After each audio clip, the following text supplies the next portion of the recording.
Chicas, chicos, el yo y el ello, capítulo uno. Bueno, antes del capítulo uno, hay una pequeña introducción.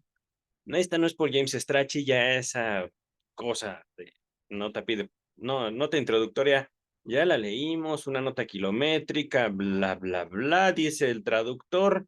Freud estaba en sus cabales o no estaba en sus cabales, dice el traductor James Strachey, bla, bla, bla, que quiero hacer religión de Freud. No sabemos qué pasó después. Bueno, sí sabemos. Justo, no puedo decir que James Strachey fue quien atropelló la obra de Freud, pero sí hubo muchos malentendidos, hubo muchas malinterpretaciones tendenciosas después de la lamentable muerte del doctor Sigmund Shlomo Freud en 1939. Este es el texto que marca un giro en la teoría freudiana. Un giro, por supuesto, para 1923, texto en el cual fue escrito y publicado el presente ensayo. Ajá. Ya habiendo estudiado esta larga introducción, a mi juicio también un tanto innecesaria de James Strachey, ya la leímos, ahí está el texto, vamos a entrarle ahora sí a las palabras directas del doctor Sigmund Freud. Las siguientes elucidaciones retoman hilaciones de pensamiento iniciadas en mi escrito Más allá del principio de placer de 1920. Ya lo tenemos en este espacio de YouTube, se los dejo en la descripción. Y frente a las cuales mi actitud personal fue, como ahí se consigna, se señala, se escribe, se apunta, se registra, la de una cierta curiosidad benévola.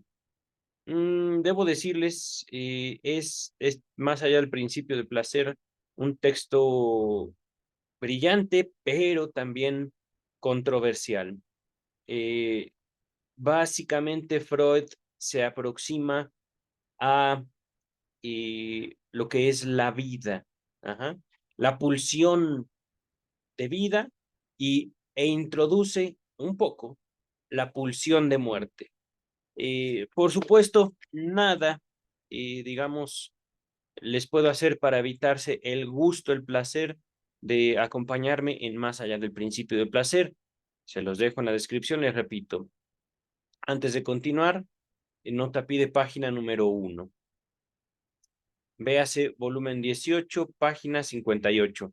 Debo decirles que no sé exactamente qué ocurre en la página 58, más allá del principio de placer, efectivamente, eh, tiene lugar en el volumen 18 del ordenamiento de James Strachey, la Standard Edition, ediciones Amor Ortu, pero la página 58 es solo una página de alrededor de, ¿qué les gustan? 40, 50, que toma todo más allá del principio de placer. Entonces, no sé qué, literalmente qué ocurre en la página 58, pero es como si tomáramos una palabra para definir un, una página completa. Ajá. Podría ser la página 58 central en Más allá del principio de placer. Eh, Ahorita vamos a dejar que el traductor, porque esta es una nota del traductor, cuando la vemos así entre paréntesis cuadrados, es del traductor. Ajá. Cuando no hay paréntesis, Freud está señalando algo en la nota a pie de página. Pero en esta nota es James Strachey quien nos dice, véase página 58 del volumen 18. Que esto, que el otro, vamos a retomar el texto. Entonces, una cierta curiosidad benévola. Ajá. Recogen, pues, esos pensamientos, los enlazan con diversos hechos de la observación analítica, psicoanálisis, ahorita no diré más, procuran deducir nuevas conclusiones de esta reunión, pero no toman nuevos préstamos, perdón, no toman nuevos préstamos de la biología y por eso se sitúan más próximas al psicoanálisis que aquella obra. Tienen el carácter de una síntesis más que de una especulación y parecen haberse impuesto una elevada meta. Yo sé, empero, que se detienen en lo más grueso, es decir, digamos, como lo más superficial. Ajá. Admito enteramente esta limitación. Eh, Aquí, digo, no es por presumir, no solo tengo mi formación profesional en psicología, no solo tengo ya un contacto de más de 10 años con la obra del doctor Sigmund Freud, no solo me expuse a análisis y a diversas psicoterapias, pero creo haber pasado el tiempo suficiente con el doctor Freud para decirles, pongan atención en este primer párrafo. El doctor Freud, eh, a mí me parece, no da un paso en falso. Esta pequeña introducción, este pequeño prólogo, que como vemos ocupa una página nada más, de hecho, ni siquiera llena la página, eh, está advirtiendo a sus seguidores que recordemos, este texto, el yo y el ello, está escrito para darle un orden al movimiento psicoanalítico internacional. Ajá. Para nosotros, que nos acercamos a la obra de Freud en el año 2023, podría representar un texto más de una de las figuras centrales en la historia de la psicología y de la medicina. Ajá. Para nosotros, que nos aproximamos, puede ser con curiosidad, a la obra del doctor Freud, este texto podría ser como cualquier otro, pero para el doctor Freud, este texto tenía un sentido específico. Ajá. Sin duda, pienso yo que un texto central para poder comprender, podernos aproximar al sentido de más allá del principio de placer, es Contribución a la historia del movimiento psicoanalítico, texto escrito por Sigmund Freud en el año 1914, casi 10 años, casi 9, 10 años antes que el presente texto que vamos a leer. Han pasado entonces muchas cosas en la obra de Freud, en la vida de Freud y en la historia de la naciente ciencia que fundó el doctor Sigmund Freud, el psicoanálisis. Ahorita, entonces, los pensamientos que vamos a ver son más una síntesis que tienen el carácter de una síntesis más que de una especulación, cosa que nos avisa acá. Más allá del principio del placer, podríamos decir es un texto teórico, y es verdad. Freud se acerca no a la psique, sino a la vida. Teoriza sobre la vida y teoriza justamente de la psique, la mente humana, como una adaptación particular a la biología. Ahorita no diré más, les invito fehacientemente, vivamente, a estudiar Más allá del principio de placer, que de hecho me están dando ganas de volverlo a repasar, ahorita no, en su momento, ¿vale? Yo sé, empero, que se detienen en lo más grueso las cosas que vamos a ver. Admito enteramente esta limitación. Además, se refieren a cosas que hasta ahora no han sido tema de la elaboración psicoanalítica, es decir, yo mismo, como el creador del psicoanálisis, yo mismo, como la cabeza de un movimiento científico internacional para 1923, no me he ocupado de esto. Continuamos. Y no pueden dejar de convocar muchas teorías que tanto no analistas como exanalistas, Jung y Adler, adujeron para apartarse del análisis, adujeron, argumentaron. Ajá. Es decir, yo, Sigmund Freud, con la intención de ver qué es lo que está pasando con mi disciplina, con esto que les estoy dejando al mundo, médicos. Ajá. Con esta técnica que yo le dejo al resto de la humanidad, voy a ocuparme de aquello que mis críticos y mis ex discípulos argumentaron o dijeron para apartarse de lo que yo hago. Ahorita lo vamos a dejar así, es decir, este replanteamiento que estoy haciendo para entrar ya al capítulo 1. Siempre estuve dispuesto a reconocer mis deudas hacia otros trabajadores, pero en este caso me siento liberado de esa obligación. Es que, queridas, queridos, hay algo en el psicoanálisis, se los advierto, hay algo, es algo poderoso en la disciplina de este caballero, en eso que estoy nombrando ahorita como ciencia. Es un esfuerzo permanente. Y aquí, cuando dice Freud, dispuesto a reconocer mis deudas hacia otros trabajadores. Me pregunto yo, ¿a quién se refiere? Porque no está hablando de los no analistas, no está hablando de los exanalistas. ¿Quiénes son estos trabajadores? Ahorita no lo sé. Vamos a ver. Si el psicoanálisis no apareció hasta el presente,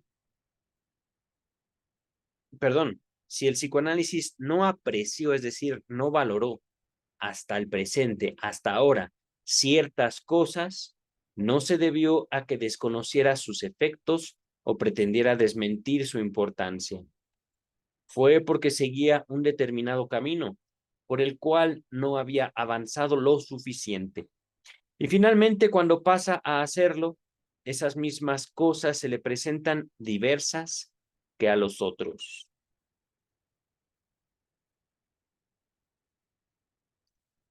Fíjense una cosa. Freud es una persona. Ajá. No hay ahí mucha dificultad en nosotros reconocer esa situación. ¿Por qué Freud habla en nombre del psicoanálisis? Ahorita, el texto, el mismo doctor Freud, lo está presentando de manera tal que señala, el psicoanálisis parece no apreciar, no valorar, no haber observado ciertas cosas. Ajá, ciertamente. Ahorita, cuando les hablo de el doctor Sigmund Freud para 1923 como la cabeza del movimiento psicoanalítico internacional, quiere decir, para ese momento, él no era el único psicoanalista. Él era la cabeza, sí. Él daba las órdenes, sí, pero ya no era nada más trabajo de él. Puede ser que justamente el psicoanálisis, el análisis, sean los analistas estos otros trabajadores. Ya no podemos señalar a Carl Gustav Jung como un trabajador más. ¿Por qué? Porque Jung, igual que Adler, no sostuvieron al psicoanálisis. Dijeron, este es, ¿cómo se le llama? Una yunta, un peso muy elevado para cargar. Y dijeron, ya no. Se apartan de la figura de Freud, se apartan del psicoanálisis, que les sugiero mucho acercarse a contribución a la historia del movimiento psicoanalítico para saber cómo es que alguien se hace analista o deja de serlo. Ahorita vamos a abordar ya el capítulo número 1. Y hago esta lectura tratando de no despegarme de el contenido del texto. Sin duda podría yo darles cierto testimonio a partir de mi experiencia, pero eso lo dejamos para otro momento. Dice ahorita, capítulo número 1, conciencia e inconsciente. Antes de avanzar, esta palabra que estoy subrayando, inconsciente, es la marca de nacimiento del psicoanálisis. Y sin duda, debo señalarlo como solo una palabra. Ajá. Hay, no solo en la medicina, en la psicología, es una situación humana, completamente natural el hecho de que cada uno de nosotros usemos las palabras como mejor nos convenga. Cuando yo le hice a Strachey la crítica de que Freud es un ser humano y Freud usa palabras, aunque ustedes no lo crean, Freud se aproxima a lo que él observó usando una palabra, queriéndole dar un significado específico, pero eso fue él. Hace poco hablaba, por ejemplo, con un familiar mío acerca de Alejandro Jodorowsky. Alejandro Jodorowsky en su producción también usa la palabra inconsciente, pero no es el inconsciente freudiano. Son palabras. Cada palabra, dependiendo del sujeto, tiene un significado específico. Ajá. Y esta palabra inconsciente, usada de la forma en la cual el doctor Freud quiso decir algo específico, que ahorita seguramente vamos a ver, es la base de la disciplina analítica, la base de la práctica del psicoanálisis, no de la psicoterapia. Regresamos al texto. Como podrán ver, chicas, chicos, es un texto cortito, ay, no tan corto. Bueno, vamos a entrar a él. En esta sección introductoria no hay nada nuevo que decir, y es imposible evitar la repetición de lo ya dicho muchas veces. La diferenciación de lo psíquico en consciente e inconsciente es la premisa básica del psicoanálisis y la única que le da la posibilidad de comprender, de subordinar a la ciencia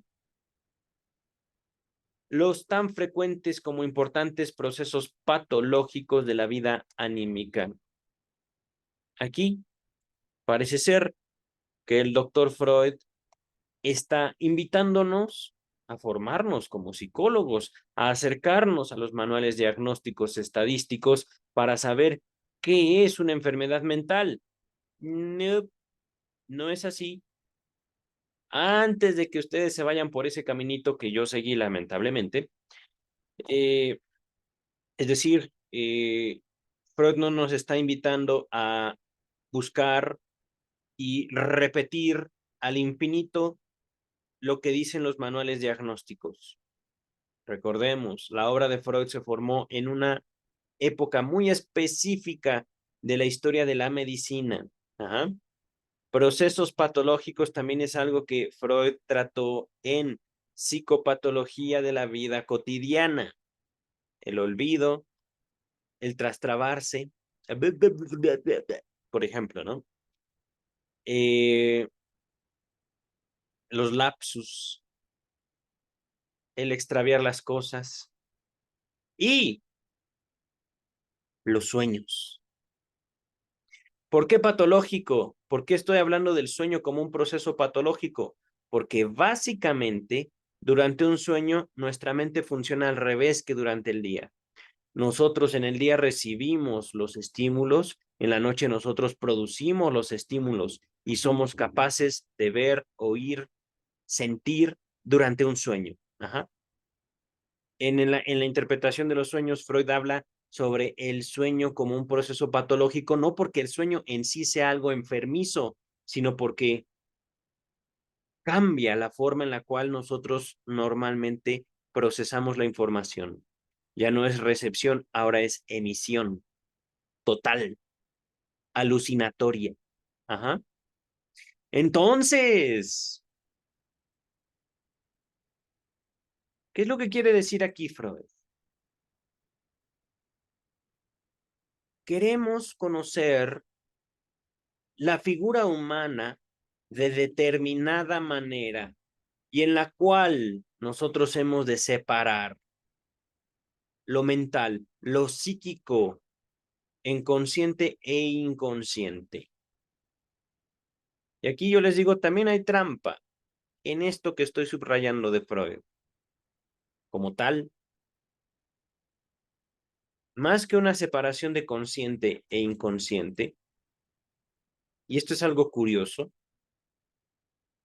fíjense cómo expone Freud, conciencia e inconsciente.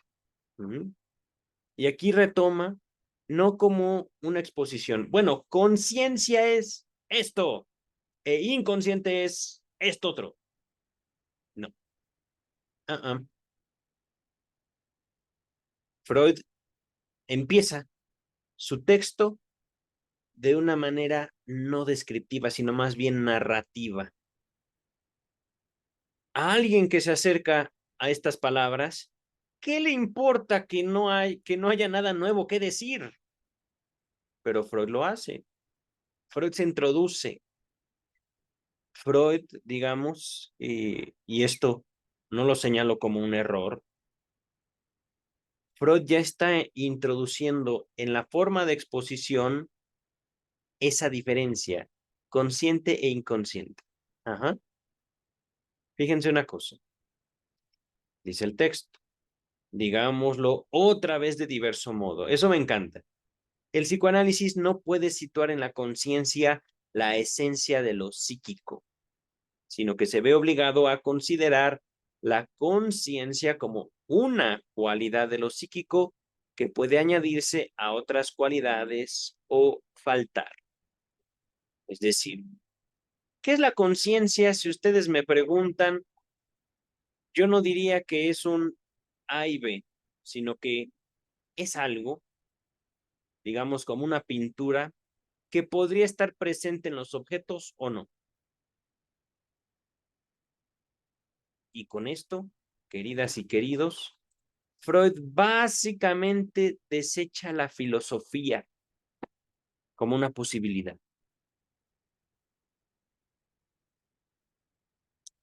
Filosofía. Y ahorita que lo pienso, su forma de exposición también parece un tanto filosófica. ¿No lo creen? No es una cuestión de, vamos a hablar de conciencia, esto es conciencia.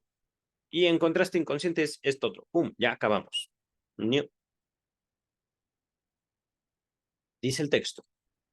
Si me estuviera permitido creer que todos los interesados en la psicología leerán este escrito, esperaría que ya desde este punto una parte de los lectores suspendiera la lectura y no quisiera proseguirla. Pues aquí está el primer shibboleth, porque judío, del psicoanálisis. Esto es a mi criterio, a mi experiencia, esto es hermoso, fíjense, shibboleth alude al texto bíblico de Jueces, capítulo 12, versículos 5 y 6. Los galaditas distinguían a sus enemigos, los efraimitas, porque estos últimos, los efraimitas, no podían pronunciar shibolet, sino que decían sibolet. Ajá. Aquí está la primer palabra clave del psicoanálisis. Aquí está la primera prueba del psicoanálisis. Dice el texto.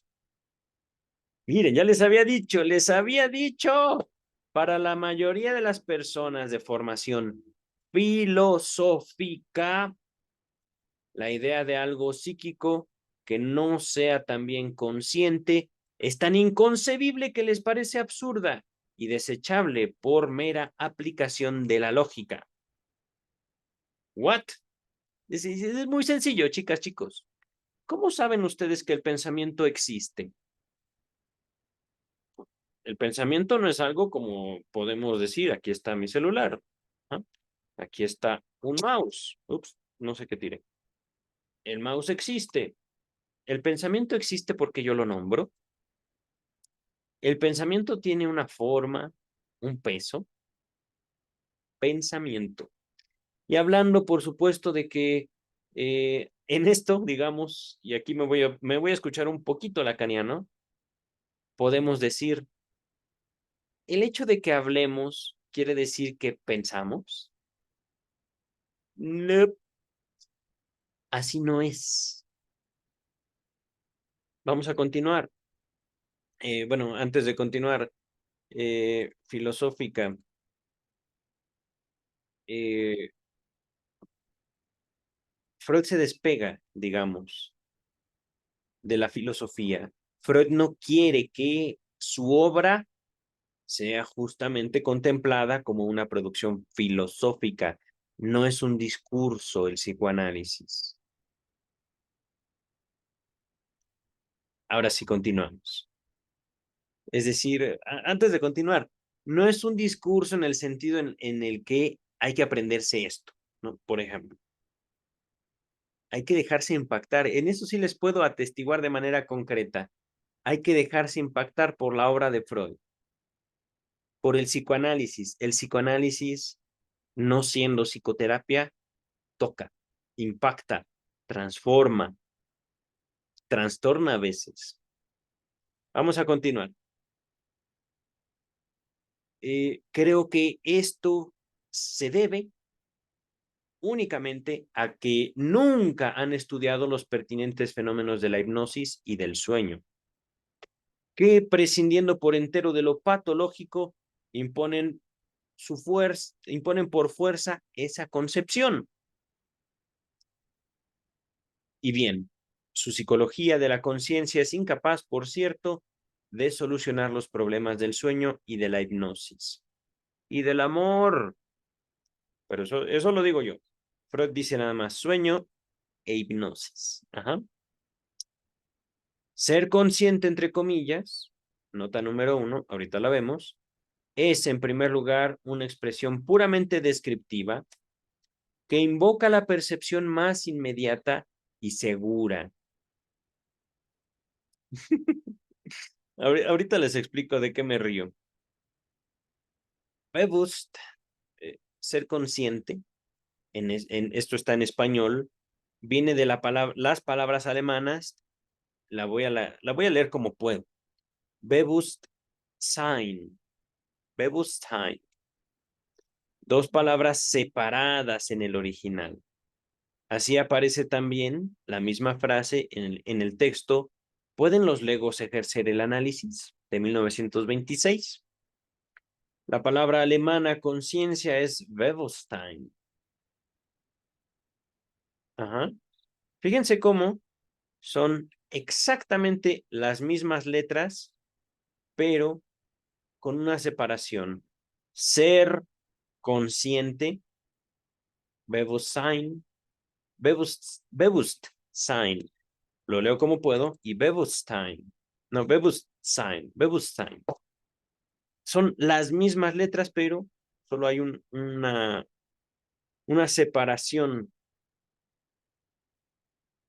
en estas primeras dos palabras que se tradujeron al español como ser consciente. Ajá. Al separarla en dos, se quiere destacar que Bewusst, conciencia o consciente, no sé cómo decirlo, tiene la forma de ser un participio pasivo. ¿What? Vamos a dejarlo así. El sentido sería ser hecho consciente o ser concientizado, pasar de dominio de la conciencia. Véase nota al final de mi nota introductoria a lo inconsciente. También les voy a dejar este texto en la descripción. Lo inconsciente. Ajá. Es que, miren, queridas, queridos, hubo un problema para el doctor Freud desde el principio del psicoanálisis, desde el principio de su exposición, y ese problema fue el lenguaje, el idioma alemán. Freud observa un fenómeno muy particular entre lo inconsciente, que ya seguramente hablaremos más de él, y el lenguaje, la palabra. Ajá. Ahorita vamos a continuar. Al respecto de este problema, les soy sincero, tenemos mucho por delante, no solo de la obra de Freud, no solo también tenemos mucho ya estudiado, que por supuesto, yo creo que ya no he hecho el cálculo exacto, pero debo tener más de 700 horas leyendo a Freud en YouTube, ajá, en este canal de YouTube. Pero el problema o la relación entre lo inconsciente y la palabra es, digamos, el horror de la psicología académica, el pavor de aquellas personas que quieren encontrar en la palabra del otro su propia realidad. Ahorita vamos a dejar hasta aquí mi comentario. Vamos a seguir con la lectura. En segundo lugar, la experiencia muestra que un elemento psíquico, por ejemplo, una representación, no suele ser consciente de manera duradera. Antes de seguir, el mundo como representación, no me acuerdo, ¿es Kierkegaard? No, Hegel tampoco. Hablando de la representación desde el punto de vista freudiano, estamos hablando de una abstracción hecha a partir de la experiencia de una sola persona con el mundo. Ajá, y consigo mismo también, con su propio cuerpo. Entonces, cuando hablamos de un elemento psíquico, aquí el texto dice representación, podríamos llamar también la representación el elemento básico del pensamiento y por supuesto del lenguaje. Dice el texto, no suele ser consciente de manera duradera.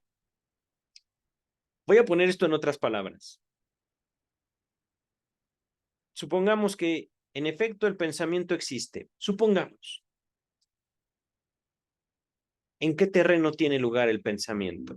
Aquí, en un terreno mental, en un terreno subjetivo, en un terreno abstracto, porque después de todo, el pensamiento por sí solo podría nunca dejar registro en la historia. Estamos leyendo palabras. Me están escuchando decir palabras. Estas palabras hacen eco en ustedes. Y ustedes al mismo tiempo generan ideas, pensamientos. Ajá. ¿Qué pasa con eso? ¿A dónde va? ¿Se plasma o no se plasma? ¿A qué los mueve? Dice el texto. Lo característico más bien es que el estado de la conciencia pase con rapidez. La representación ahora consciente no lo es más en el momento que sigue, solo que puede volver a hacerlo bajo ciertas condiciones que se producen con facilidad. Entre tanto, ella era, no sabemos qué. Podemos decir que estuvo latente la representación. Y por tal entendemos que en todo momento fue susceptible, es decir, capaz de conciencia. Uh, ¿En dónde está eso que nosotros usamos para formar el lenguaje? ¿Lo tomamos del aire? ¿Lo tomamos de aquí adentro?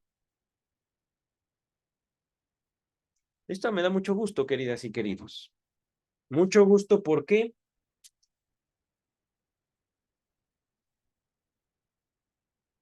el psicoanálisis es una práctica que invita a una libertad única.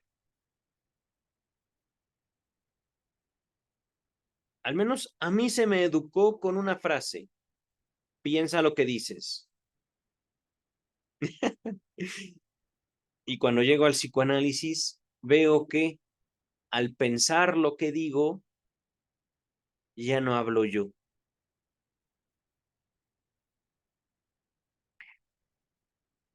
El pensar, el tratar de predecir lo que mis palabras son para el otro, el tratar de colocarme en el lugar del otro. Eso es lo que nos ha costado como humanidad todo y al mismo tiempo esta clase de separación entre el pensamiento y el lenguaje es lo que posibilita el psicoanálisis para el año 2023. Repito, la separación entre el pensamiento y el lenguaje. Cuando ustedes, si es que se atreven, consultan a un analista y se entregan, no a él, no a ella, no, no, no. De hecho, lo más seguro, lo más ético de un psicoanalista es que permanezca en silencio. Pero si ustedes se entregan a su propia palabra, Eso no es psicoterapia. Ahí no hay salud mental. Al momento de uno entregarse a su propia palabra, sin pensar, uno se descubre en otro terreno que no es la filosofía, el pensamiento, la lógica desde el punto de vista académico o formal. Es una lógica única. Y aquí estoy hablando no tanto del psicoanálisis, sino de los fenómenos que es posible observar a través de la práctica del psicoanálisis. Poder señalar, hay sujeto humano, y no por el pensamiento, por el deseo. Ahorita me callo, ya. Ya. Mucho comentario mío. Dice el texto. También damos una descripción correcta si decimos que esa representación ha sido inconsciente. Eso inconsciente, entre comillas, coincide entonces con latente o susceptible de conciencia, es decir, posiblemente en otro momento fue consciente. ¡Pum! Tiempo. Los filósofos no objetarán sin duda. Perdón, no dicen no objetarán. Los filósofos nos van a criticar. No, el término inconsciente es enteramente aplicable aquí. Inaplicable. Miren, ahora estoy yo rebelándome contra el texto, ¿eh? Por eso, qué bueno que lo tenemos en pantalla. Los filósofos nos objetarán, sin duda. No, el término inconsciente es enteramente inaplicable aquí. La representación no era nada psíquico mientras se encontraba en el estado de latencia. Es que si a los filósofos les quitamos el pensamiento, no tienen objeto de estudio. Bueno, al menos no desde el punto de vista, ¿cómo podemos decirlo? Sustancial. No habría sustancia de la filosofía si no hay pensamiento, pero dice el texto. Si ya en este lugar los contradijésemos, caeríamos en una disputa verbal con la que no ganaríamos nada. Es decir, sí, está bien. Hay y no hay pensamiento. ¿A quién le importa? Ajá. Ahora bien, hemos llegado al término o concepto de lo inconsciente por otro camino, por procesamiento de experiencias en las que desempeña un papel la dinámica anímica. Uh, dinámica. Creo que aquí nos va a hablar del amor, ¿verdad, doctor Freud? Vamos a ver. Tenemos averiguado, vale decir, nos vimos obligados a suponer que existen procesos anímicos o representaciones muy intensos. Aquí entra en cuenta por primera vez un factor cuantitativo, es decir, muy, mucho o poquito, casi nada, insignificante, y por tanto económico, es decir, sentimos. A pesar de que el pensamiento pudiera no tener materia, no pudiera ser tocado, el pensamiento, sí lo sentimos, sí tiene un peso, sí representa una carga, dice el texto, que, como cualesquiera otras representaciones, pueden tener plenas consecuencias para la vida anímica, incluso consecuencias que a su vez pueden devenir conscientes en calidad de representaciones. Fíjense, aquí está consecuencias. Aquí yo puedo decirles una cosa. Hemos hablado de representaciones, pero esto es curioso. El elemento básico de la mente, según el psicoanálisis, tiende a encadenarse, tiende a tener consecuencias. Es decir, un pensamiento no se queda ahí, solito, sino que tiende a rodearse y tiende a charlar con otros pensamientos. Vamos a dejarlo así como charlar, ¿vale? Solo que ellos mismos, las consecuencias, que a su vez pueden devenir conscientes en calidad de representaciones, solo que ellos mismos no devienen conscientes. Procesos anímicos, ajá. Es decir, hay algo que me molesta, pero no sé qué es. Y me aproximo a eso que me molesta a partir de un fenómeno que al parecer, creo yo, no tiene ninguna relación con lo que me molesta, que al final yo no puedo decir qué me molesta. Cuando hablamos, chicas y chicos, de lo inconsciente, al menos en psicoanálisis, la mente en sí y por sí es posible hacer consciente. En otras palabras, la mente es en sí y por sí, de acuerdo al psicoanálisis, inconsciente. Cuando hablamos de la diferencia entre conciencia e inconsciencia, no nos referimos a un tiene que ser consciente. No, de hecho, el transformar lo inconsciente en consciente es imposible. En el sentido en el cual nosotros, por ejemplo, tomando como comparación lo inconsciente y lo consciente como si fueran terrenos físicos, como si fueran localidades físicas, un espacio, ajá. Supongamos que sea una guerra de lo consciente contra lo inconsciente. Si nosotros, por ejemplo, invadiéramos lo inconsciente para hacerlo cada vez más consciente, podríamos pensar, se solucionó el asunto. Y no, no es así como funciona, chicas, chicos. Mientras nosotros hacemos algo inconsciente consciente, el mismo inconsciente, digámoslo así, evoluciona, no se cancela. Tampoco podremos decir que se elimina lo inconsciente. La forma de consciente e inconsciente solo está hablando de una relación temporal de nosotros con nuestras propias representaciones. Es decir, yo podría hacer algo inconsciente consciente y después eso mismo regresaría al inconsciente. Se volvería inconsciente otra vez. Y entonces, ¿cómo lo mantengo consciente? Ese no es el punto.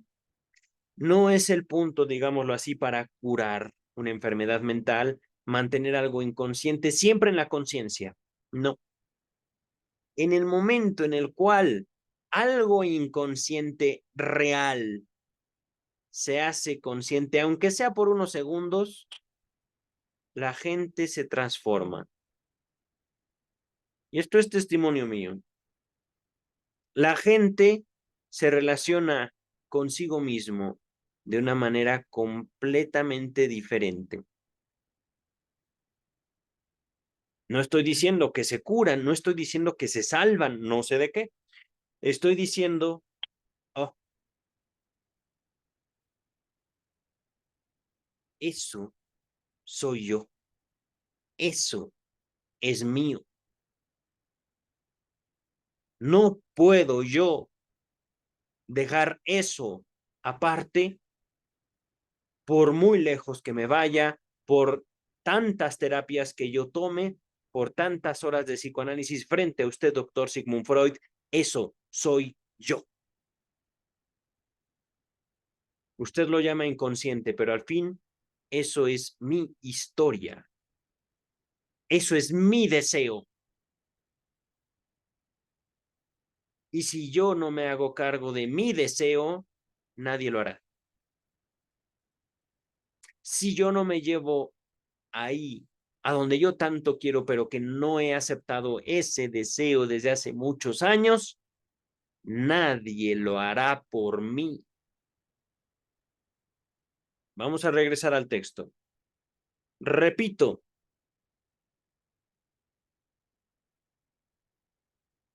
tenemos averiguado que existen procesos anímicos o representaciones muy intensos, que como cualesquiera otras representaciones pueden tener plenas consecuencias para la vida anímica, solo que ellos mismos no devienen conscientes. Fíjense también cómo escribe el doctor Freud. Dice algo, abre paréntesis, continúa con lo que había dicho, abre otro paréntesis, así son 3 paréntesis en una sola frase. Digo algo para decir otra cosa. Y luego continúo con ese algo, digo otra cosa y continúo con ese algo. Ajá. Ahorita lo leí de corrido, la línea de pensamiento original. Continúa hablando de las representaciones o procesos anímicos muy intensos. No es necesario repetir aquí con prolijidad, es decir, muy extensamente, lo que tantas veces se ha expuesto. Yo creería que sí, doctor Freud, pero usted es quien escribía.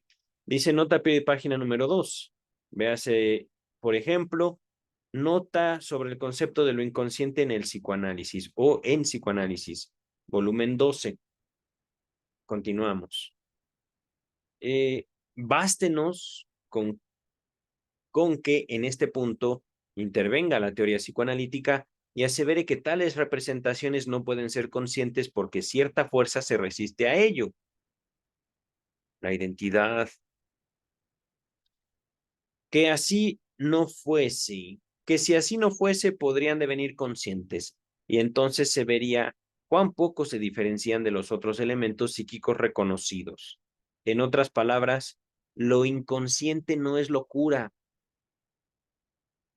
Lo inconsciente es aquella parte de nuestra propia historia que nos causó particular escozor, malestar, molestia en un momento específico de nuestra propia vida. Es decir, supongámoslo así, para mí lo inconsciente el día de hoy puede ser esta experiencia que yo viví de niño, pero mañana esa experiencia, esa misma experiencia, ese mismo contenido para mí puede ser algo con lo cual yo pueda relacionarme sin ninguna dificultad. Y estoy hablando de mi relación con mi propia historia, con mis propias emociones, recuerdos, representaciones, producciones.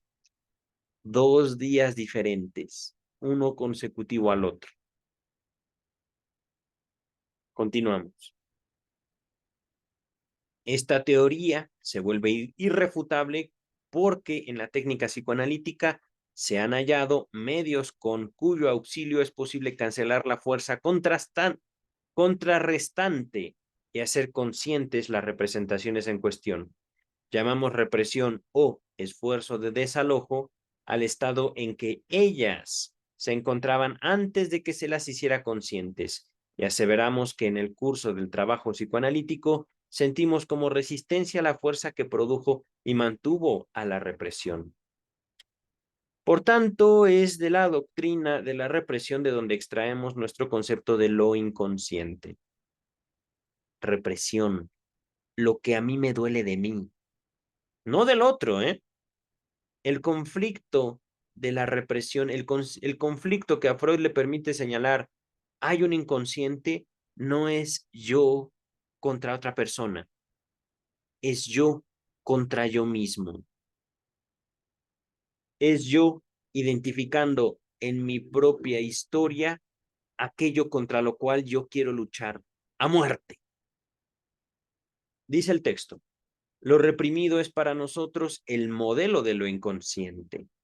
Vemos pues que tenemos 2 clases de inconsciente, lo latente, lo posible, aunque susceptible de conciencia, y lo reprimido, que en sí y sin más es insusceptible de conciencia, es decir, jamás podrá ser consciente. Insusceptible, lo reprimido. ¿Por qué? Porque no quiero saber de eso. ¿Me explico? Entonces, ¿qué es la conciencia, queridas y queridos? No es un estado en el cual yo pienso, no, no. Conciencia es relación del sujeto con su representación. Y no es pensar, no sean filósofos. El psicoanálisis no es un ataque directo o voluntario a la filosofía. Es un, qué bueno que sean filósofos. Bien por ustedes. Qué bueno que se dediquen a estudiar el pensamiento de la humanidad. Qué bueno. Pero pensamiento no es discurso. Discurso no es mente. El pensamiento no es la mente.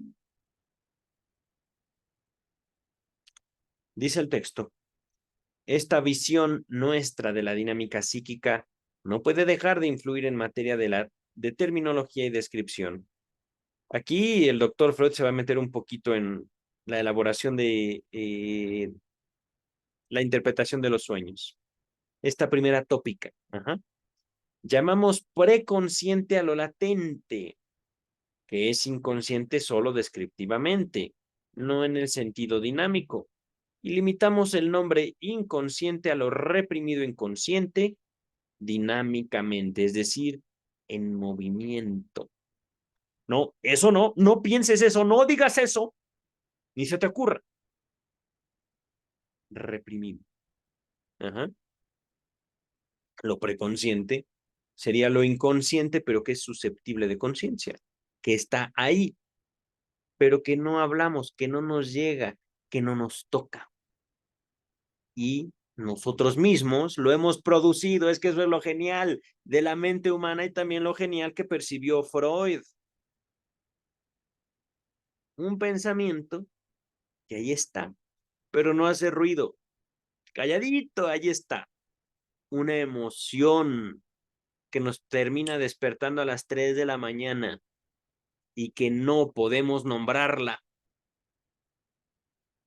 Apenas tuve un caso. Oiga, ¿por qué no quiere decir que su mujer es mala? Así, nada más. Dice el texto. Llamamos preconsciente a lo latente, repito, que es inconsciente solo descriptivamente, no en el sentido dinámico.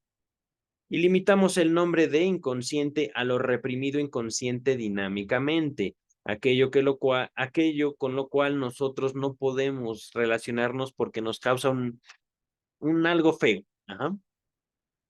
De modo que ahora tenemos tres términos: consciente, CC, preconsciente, PRCC, e inconsciente, ICC. Esto, queridas, queridos, estas letritas, como abreviaciones, Freud las usó en la interpretación de los sueños. Vamos a continuar. Cuyo sentido ya no es puramente descriptivo. El preconsciente, PRCC, suponemos, está mucho más cerca de la conciencia que el inconsciente. Estoy leyendo las palabras. Ustedes están viendo ¿cómo se llaman? Las letras nada más. Ajá. Y puesto que hemos llamado psíquico al inconsciente, vacilaremos todavía menos en hacer lo propio con el preconsciente latente. Es decir, fíjense, el preconsciente es inconsciente y el inconsciente, por supuesto, es inconsciente. Podemos decir, lo inconsciente se extiende hasta lo preconsciente y como tal solo hay conciencia cuando hablamos,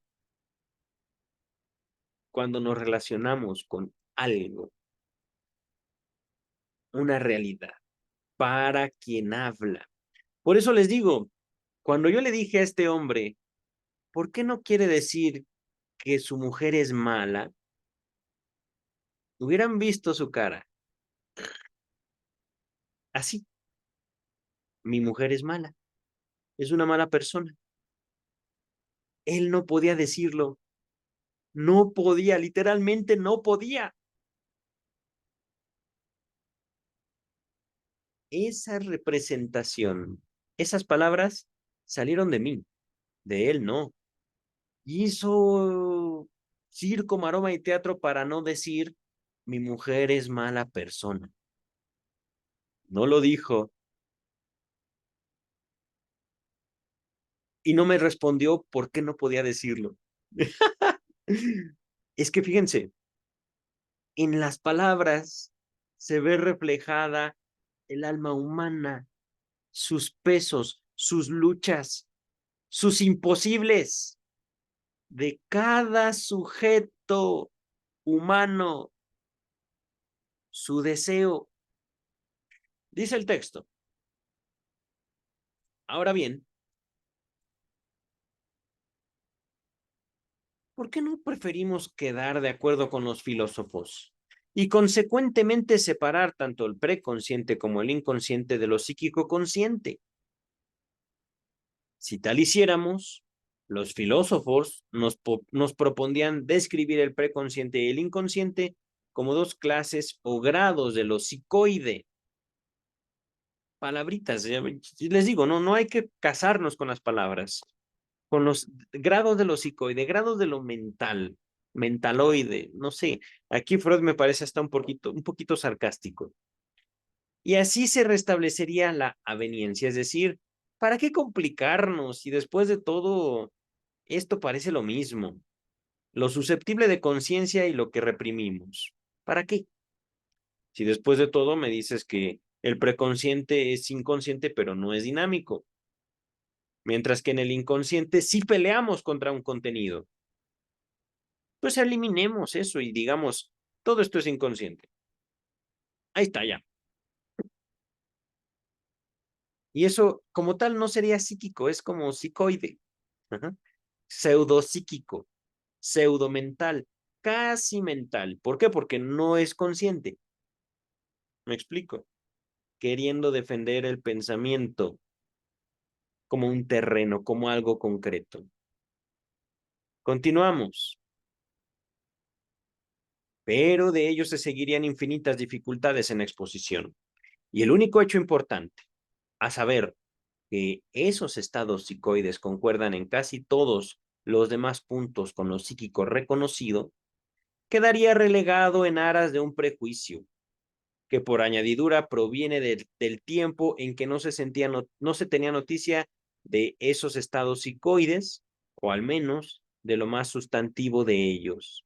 Es decir, podemos, ustedes y yo, empeñarnos en sostener que pensamos.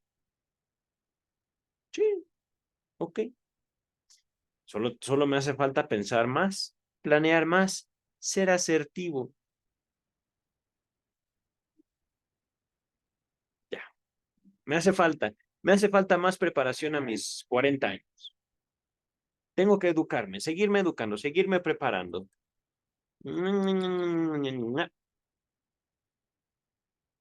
Ya voy a ser bueno, ya voy a ser bueno. Es que ese es el punto. ¿Hasta qué punto la humanidad necesita más educación? No me refiero a que la educación sea mala en sí, sino que si el objetivo es atiborrarnos de discursos, atiborrarnos de conocimientos, ¿dónde queda el deseo? ¿Dónde queda nuestra voluntad? Continuamos. Y bien, podemos manejarnos cómodamente con nuestros tres términos: consciente, preconsciente e inconsciente, con tal que no olvidemos que en el sentido descriptivo hay dos clases de inconsciente, pero en el dinámico solo una. Ajá.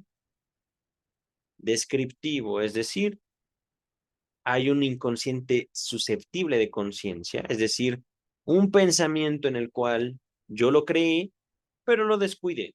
Ya no le presté atención, pero sigue ahí, no hace ruido, Ahí está, míralo, va caminando, va molestándome, a veces cantándome, a veces me abraza y a veces me escupe ese pensamiento. Chu, chu, chu, chu, chu, chu, chu, chu, chu. Yo le di vida. Ahí sigue. Pero hay otros pensamientos que no me gustan de mí y yo les di vida. Yo los tuve, yo los creé. No pienses eso, no pienses eso, no sientas eso, no. Niño malo, niño malo. Ajá. Inconsciente, aquí podemos decir, sería lo reprimido, mientras que lo preconsciente fue aquello que fue consciente en un momento, pero que no le dimos la suficiente atención.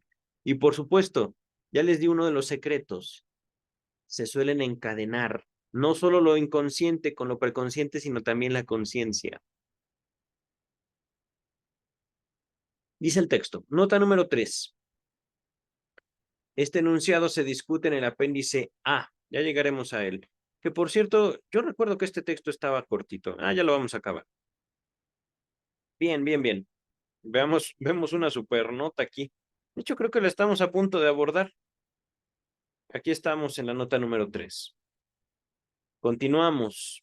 Para muchos fines expositivos, este distingo entre un inconsciente descriptivo y uno dinámico puede desdeñarse, es decir, inconsciente, sí, inconsciente. Ajá. Aunque desde luego es indispensable para otros. Oh, sí. Fíjense, en esto también les puedo decir, es la molestia del psicoanálisis. Para los psicoanalistas, es y no es. Es la lógica de Freud y al mismo tiempo en esto de que puede desdeñarse y es indispensable, tiene, si se fijan, los dos valores. Lo podemos desechar como si fuera nada y al mismo tiempo es lo más importante. Cuando nosotros nos aproximamos al psicoanálisis, es muy frustrante al principio. Es tratar de ir arriba y abajo al mismo tiempo, a la derecha y a la izquierda al mismo tiempo. No se puede. Hay que dedicarle tiempo a los dos caminos, por decirlo así. Hay que descubrirnos al ir nosotros en el otro sentido de nuestra propia vida. Al explorar un deseo, el deseo no corre en una dirección por lo general, sino que explota y nos afecta en todo sentido. El deseo. Ahorita regresamos al texto. Como quiera que fuese, nos hemos habituado bastante a esta ambigüedad de lo inconsciente. En eso están los trabajadores, sin duda. Es decir, esta ambigüedad es el trabajo de lo inconsciente en el psicoanálisis. Y hemos salido airosos con ella. Hay que sostener esa ambigüedad, dice el texto. Hasta donde yo puedo ver, es imposible evitarla. El distingo entre consciente e inconsciente es, en definitiva, un asunto de la percepción, es decir, lo que podemos ver o no podemos ver. Ahorita digo ver, pero es básicamente conocer. No pensar, no pensar. Dice el texto, y se lo ha de responder por sí o por no. Es decir, ¿lo habías?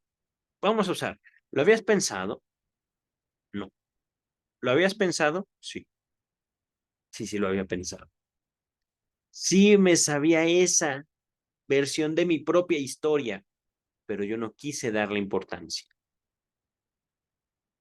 Y veo cómo ahora me determina a mis 40 y tantos años, 50. Veo cómo ese conflicto mío se juega en mis hijos, por ejemplo. Dice el texto, el acto mismo de la percepción no nos da noticia de la razón por la cual algo es percibido o no lo es. No es lícito lamentarse de que lo dinámico solo encuentre una expresión ambigua en la manifestación fenoménica. Nota número 4. Ahora sí, Freud, te voy a sacar la lengua por esta palabrita asquerosa, fenoménica. Y ya vi que nos va a costar bastante entender esa maldita palabra. Dice punto número 4 o nota a pie de página número 4. Estas son palabras de Freud al respecto de la palabra fenoménica. Para este punto, véase mi texto, Nota sobre el concepto de lo inconsciente en psicoanálisis de 1912. No, feo. Freud feo. Freud, estamos estudiando un texto tuyo de 1923. Si quieres que nos regresemos a buscar un texto de 1912, se los dejo en la descripción a ustedes. Pero, mientras, nosotros ahorita vamos a continuar con la nota número 4. Véase también las secciones primera y segunda del texto Lo Inconsciente, también en la descripción. En este lugar merece considerarse un nuevo giro adoptado por la crítica a lo inconsciente. Miren, estas son palabras de Freud. Ok, pensé que eran del traductor, vamos a ver. Muchos investigadores que no se cierran al reconocimiento de los hechos psicoanalíticos, pero no quieren aceptar lo inconsciente, se procuran un expediente con ayuda del hecho indiscutible de que también la conciencia, como fenómeno, presenta una gran serie de gradaciones, es decir, grados, niveles de conciencia, en el orden de intensidad o la nitidez. Así como hay procesos que son conscientes de manera muy vívida, muy clara, palpable, también vivenciamos otros que lo son solo de manera débil, apenas notables, y se sostiene, esos que son conscientes con la máxima debilidad serían justamente aquellos para los cuales el psicoanálisis quiere emplear la inadecuada palabra inconsciente, entre comillas. Empero, prosigue este argumento, también son conscientes o están, entre comillas, en la conciencia y pueden hacerse conscientes plena e intensamente si se les presta la atención requerida. Hasta donde es posible influir mediante argumentos en la decisión que se adopte frente a un problema como este, que depende de la convención o de factores afectivos, puede, puede puntualizarse lo que sigue. Me río porque están defendiendo un punto de vista puramente económico. Es decir, si no hay pensamiento, ¿de qué voy a vivir? ¿De qué van a tratar mis clases? ¿De lo que hablamos? Como vil vecina chismosa en un mercado. No, tiene que haber pensamiento para que yo sea maestro del pensamiento occidental. Bueno, pues séanlo, sigan, pero no se trata en todo caso de defender o no la existencia del pensamiento. Se trata de considerar otras alternativas, considerar otras posibilidades, considerar otras dimensiones del ser en el cual la lógica racional no tiene que dictarnos un destino. Y justamente en la libertad del espíritu racional encontraremos no un espíritu irracional, sino encontraremos el espíritu infantil, la razón por la cual podemos tener todo el dinero del mundo y nos va a seguir faltando dinero. Hay una lógica específica en lo inconsciente, lo infantil, pero ahorita regresamos al texto. La referencia a una escala de nitidez de la condición de consciente no tiene nada que ver, no tiene nada de concluyente ni posee mayor fuerza probatoria que otros enunciados análogos. Verbigracia. Hay tantas gradaciones de iluminación desde la luz deslumbrante, enceguecedora, hasta la penumbra mortecina, que puede inferirse que no existe la oscuridad. O bien, hay diversos grados de vitalidad, por tanto, no existe la muerte. Órale. Estos enunciados pueden poseer sentido en cierta manera, pero ha de desestimárselos en la práctica, como se advierte si quieren deducirse de ellos determinadas consecuencias. Verbigracia. Entonces no hace falta encender ninguna luz, puesto que no existe la oscuridad. Ajá. O bien, por consiguiente, todos los organismos son inmortales porque no existe la muerte, dado que hay muchos grados de vida, ¿no? Además, subsumiendo lo notable, lo no notable dentro de lo consciente, no se consigue más que arruinar la única certeza inmediata que existe en lo psíquico. Una conciencia de la que uno nada sabe me parece, en efecto, un absurdo mucho mayor que algo anímico inconsciente. Por último, es evidente que semejante igualación de lo inadvertido con lo inconsciente se ha intentado sin considerar las constelaciones dinámicas que fueron descritas para la concepción del psicoanálisis, el sueño y la sugestión, la hipnosis. Ajá. En efecto, descuidan dos hechos. El primero, que resulta muy difícil, requiere gran empeño, aportar la necesaria atención a algo inadvertido de esa índole. Lo segundo, que cuando se lo consigue, lo antes inadvertido no es reconocido ahora por la conciencia, sino que hartas veces le parece por completo ajeno o opuesto a ella, como si encontráramos un pensamiento de alguien más en nosotros. Ajá. Y lo desconoce rotundamente. Por tanto, referir lo inconsciente a otro, a lo poco notado y a lo no notado, es un retoño del prejuicio que decreta para siempre la identidad de lo psíquico con lo consciente. Regresamos al texto principal. Era la nota número 4. Ya pasamos a la página 18, que nos dice: ahora bien, en el curso ulterior del trabajo psicoanalítico es evidencia que estos distingos no bastan entre consciente e inconsciente. Son insuficientes en la práctica. Entre las situaciones que lo demuestran, destaquemos como la más significativa la siguiente: nos hemos formado la representación de una organización coherente de los procesos anímicos en una persona y lo llamamos su yo. Ajá. Yo, es decir, organización coherente. Por eso cuando yo leo yo, hablo de identidad. Yo soy yo. Podemos decirlos todos: nombres, tiempo, cultura, ideas, preferencias, no solo sexuales, sino en realidad preferencias de vida. Ajá. Dice el texto: de este yo depende la conciencia. El yo gobierna los accesos a la motilidad, es decir, la movilidad, el movimiento. Vale decir, a la descarga de las excitaciones en el mundo exterior. Es aquella instancia anímica que ejerce un control sobre todos sus procesos parciales y que por la noche se va a dormir, a pesar de lo cual aplica la censura onírica, es decir, el yo no duerme. Aquí dice se va a dormir, pero aún así el yo puede ver los sueños, el yo puede censurar los sueños, el yo. ¿Cómo? Vamos a ver.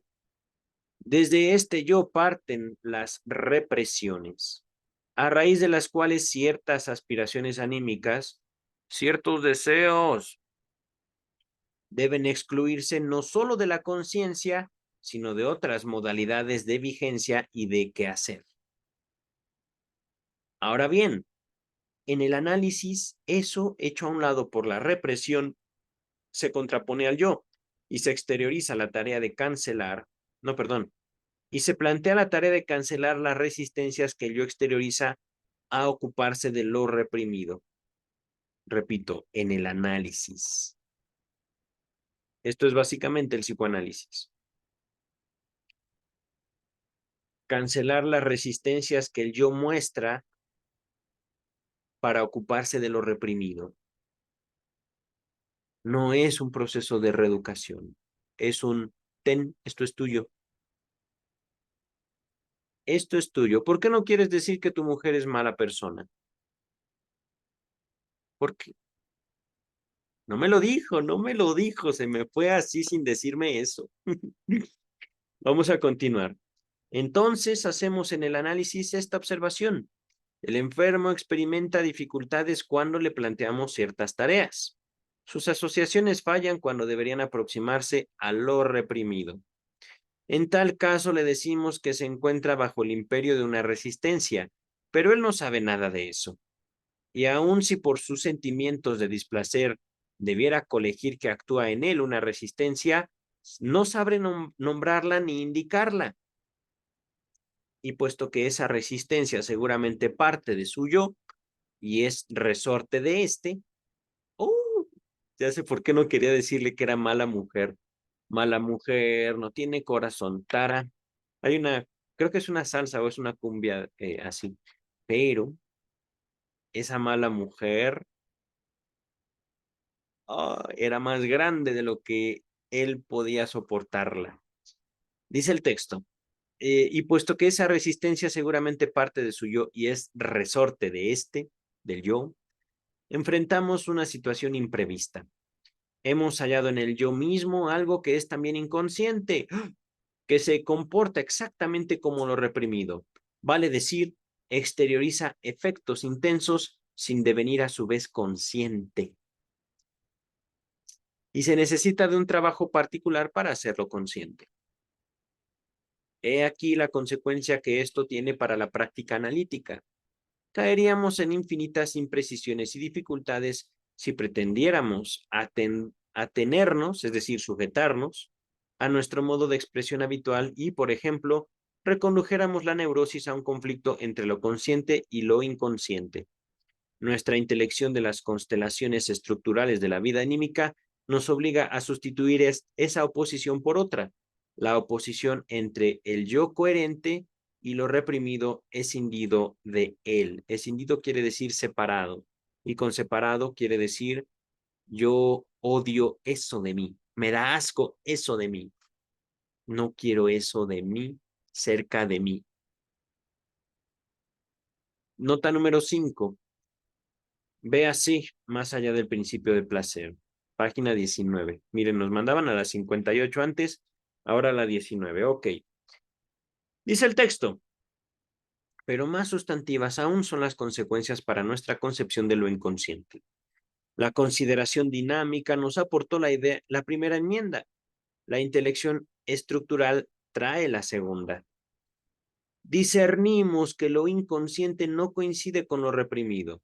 Sigue siendo correcto que todo lo reprimido es inconsciente, pero no todo inconsciente es por ser lo reprimido.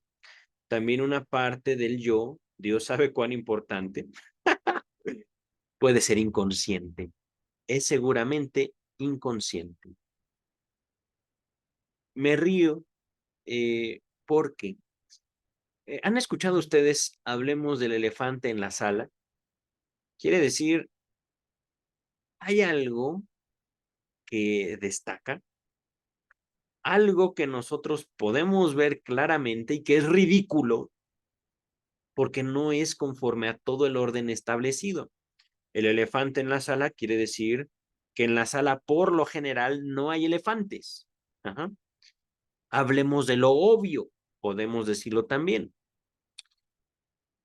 Me río de esta frase, Dios sabe cuán importante. Dios sabe, Freud no era, bueno, era una situación complicada la que tenía Freud, no con la religión, era judío, pero sí con Dios. Y justamente les invito a dedicar un tiempo a Tótem y Tabú y ya llegaremos, bueno, de hecho en Psicología de las Masas y Análisis del Yo también se habla de la religión, pero ya llegaremos a Moisés y la religión monoteísta. Dios sabe cuán importante, no es Freud siendo sarcástico, es Freud valiéndose de Dios, apoyándose. en la figura divina. También una parte del yo puede ser inconsciente y Dios sabe cuán importante es esa parte del yo, que se forma en algo que yo no quiero reconocer, que yo no quiero saber, con lo cual yo no quiero tener contacto. Nota número 6. Esto ya había sido sostenido no solo en el texto más allá del principio de placer, sino antes todavía en lo inconsciente. En verdad, ya estaba implícito en una observación contenida en el segundo trabajo sobre las neuropsicosis de defensa. Véase volumen 3. Les dejaré todos estos textos en la descripción. Continuamos. Y esto inconsciente del yo no es latente en el sentido de lo preconsciente, es decir, no es susceptible de conciencia. Pues, si así fuera, no podría ser activado sin devenir consciente. Y el hacerlo consciente no depararía dificultades tan grandes, puesto que nos vemos así constreñidos, empujados a estatuir un tercer inconsciente no reprimido. Debemos admitir que el carácter de la inconsciencia, esta palabrota alemana, Bewusstsein, pierde significatividad para nosotros. Pasa a ser una cualidad multívoca que no permite las amplias y excluyentes conclusiones a que habríamos querido aplicarla. Empero guardémonos de desdeñarla, pues la propiedad de ser o no consciente es en definitiva la única antorcha en la oscuridad de la psicología de las profundidades, es decir, del psicoanálisis. Psicología de las profundidades. Es que, queridas, queridos, ¿qué más quisiéramos nosotros desde el psicoanálisis poder decir esto es así y siempre será así y no podrá variar? Pero si queremos aproximarnos a la mente humana, tenemos que reconocer que cada sujeto no solo es un mundo, no solo es un universo. Cada sujeto establece una relación diferente consigo mismo, con su propio cuerpo. Lo estructura psíquicamente de manera particular. Se relaciona con el lenguaje también de manera específica. Vamos a dejar hasta aquí. Ya me extendí demasiado. Pensé que era un texto mucho más pequeño. Nos aventamos, creo que 10 páginas, 11, no sé. No me acuerdo. ¿Dónde comenzamos? Uy, ¿qué pues está pasando? A ver, terminamos en la 20, comenzamos en la 13. Ah, caray. Ok, 13. Pensé que en la 10. Ah, muchos comentarios. Vamos a dejar hasta aquí. Ya se está quitando el texto en pantalla. Hola, ¿qué tal? ¿Cómo están? Vamos a irnos a descansar, ocuparnos de otras cosas. Yo me voy a cenar unos ricos taquitos. Y nos vemos para el capítulo 2 del yo, el yo y el ello, que ya vimos, se llama como el texto principal, el yo y el ello. Bye.